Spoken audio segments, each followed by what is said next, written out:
Hi hello friends, ఈరోజు నేను మీకు పాలకూర ఉల్లికారం ఎలా తయారు చేయాలో చూపిస్తాను. చూసారు కదా, ఇవన్నీ మనం రెడీ చేసి పెట్టుకోవాలి. ముఖ్యంగా ఈ కూరకి ఎల్లిపాయలు ఎన్ని ఎక్కువగా తీసుకుంటే అంత టేస్టీగా ఉంటుంది.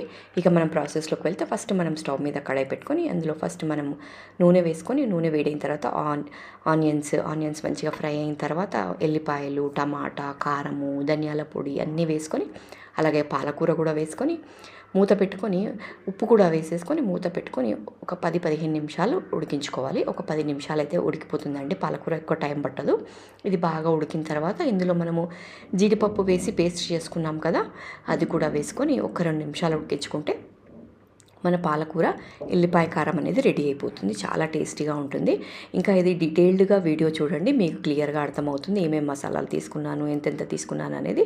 సో తప్పకుండా ట్రై చేయండి. ఇది చాలా చాలా టేస్టీగా ఉంటుంది. మరిన్ని వీడియోస్ కోసం మీరు నా ఛానల్ని ఇంతవరకు సబ్స్క్రైబ్ చేసుకోకుంటే ప్లీజ్ సబ్స్క్రైబ్.